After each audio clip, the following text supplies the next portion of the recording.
Hello, you're watching Proactive. I'm joined by Bango CEO Paul Larbey. Paul, very good to speak with you today. You're off your first half results, and as we discussed back in July with your trading update, it was a very strong period for the company. Could you touch on some of the highlights, please? Yeah, sure. And it's great to be here and give a bit more color. I think the results are in line with the trading update we issued back in July. What we saw, if you look at the top line, we saw 19% overall growth in revenue, actually 22% in constant currency. So really good growth on the top line. And that's driven by mid-single digit growth, around 5% in that transactional business. So that's the carrier billing business that we do for physical goods in Japan with Amazon, as well as the Google Play Store. That grew at 5% overall, actually closer to 10% in constant currency because of the weakness of the Japanese yen. And then the high growth part of the business, the digital vending machine piece, which we saw grew 63% year on year, with the recurring revenue growing 130%. So really strong set of top line results.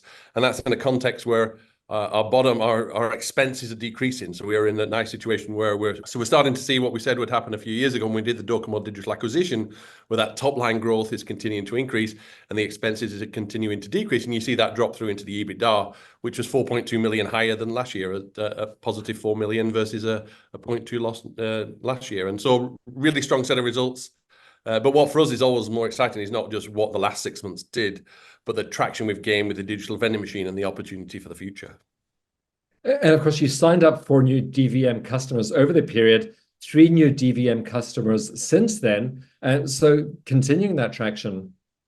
Yeah, I mean, we've been building that digital vending machine funnel for a number of years now. And I think the frustration we've always had is the time it takes them to sort of come through that funnel. But I think we're starting to see the benefits of all the activity we've done over the past few years. Yeah, as you say, great, first 4 contracts in the first half of the year, including our first one with a bank, which is a financial service institute. We see that as a really nice opportunity for future growth. And then a further 3 just in the first half of the second half, if you like, so in Q3 total. So really solid growth, and we think that will continue. Paul, can you take us through the progress you've made against your 4 strategic growth pillars?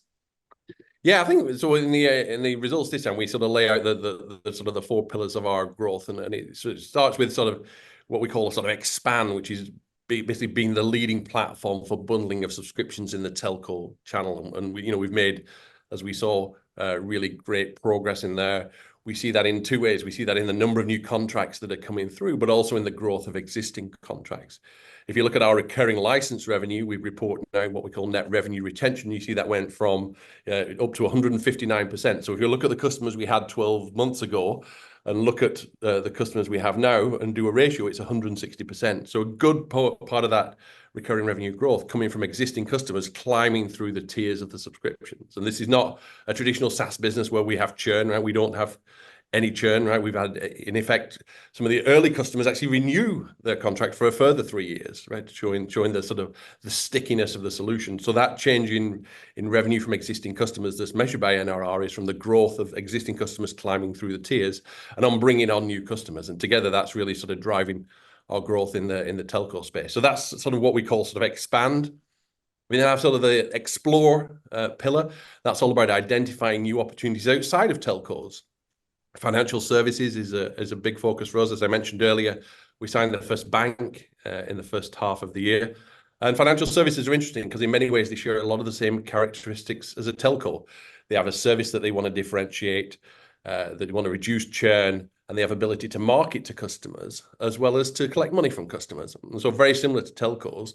But additionally, a lot of banks are going through a transition of trying to take us from a free service into a paid for service. So a free current account into a paid for current account.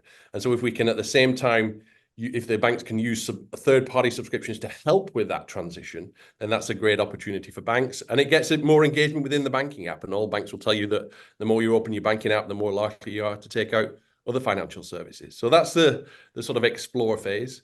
And then we have what we call the sort of enhance phase.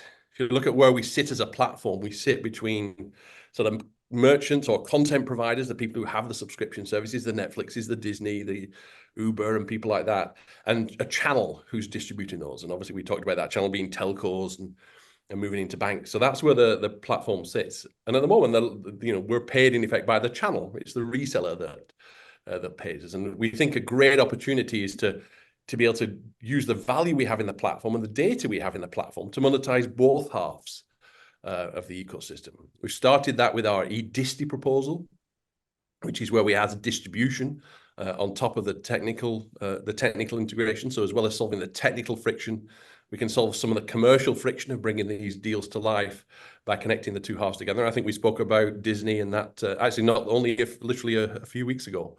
But if we can actually use then the data we have in the platform to find, additional value to deliver the content provider, that unlocks an entirely new revenue stream. And the last element is extract, and that's that transactional business that we saw that 5% growth on in actual currency, close to 10% in constant currency, is making sure we manage that for cash. And the DOCOMO Digital acquisition is a key part of that. We've executed on the 21 million cost synergies we said we'd do when we did the acquisition. We'll actually generate additional savings once we finish the migration of that platform at the end of this year. And you see some of that in the headcount numbers. When the day we did the acquisition, we went from around 120 people up to 360. We're now down at sort of 225 to 230. And so those cost synergies are coming through from that acquisition with further to go once we finish that final piece of the migration. So when you put it all together, we have sort of a really solid transactional business, a really high growth digital vending machine business with tons of opportunity, all underpinned by a sort of a reducing cost base. And I say, we're in a very strong position. So after that strong first half, Paul, how's the second half looking? You said you'd already signed on 3 new DVM customers. How's it panning out? Yeah, second half is always a busy half for us. We have all the big shopping events in the second half. We've already had Amazon Prime Day, sort of in July. We've got obviously the Cyber Monday and the Black Friday, and then the Christmas shopping period. So for the transactional business, it's always a busy half. As we saw DVM, in Q3, and Q3 is usually is the summer period, so it's usually a bit quieter. Signed, an additional three deals there, so that's really good progress in the second half. And the focus is getting all those through into revenue and into start generating license revenue and to start generating that recurring revenue to further drive up their ARR. So second half's got off to a great start, and we look forward to updating investors on that as we go through the half. We look forward to those updates, Paul. Thank you very much for speaking with us today. No, great to see you. Take care. And you, Bango CEO Paul Larbey.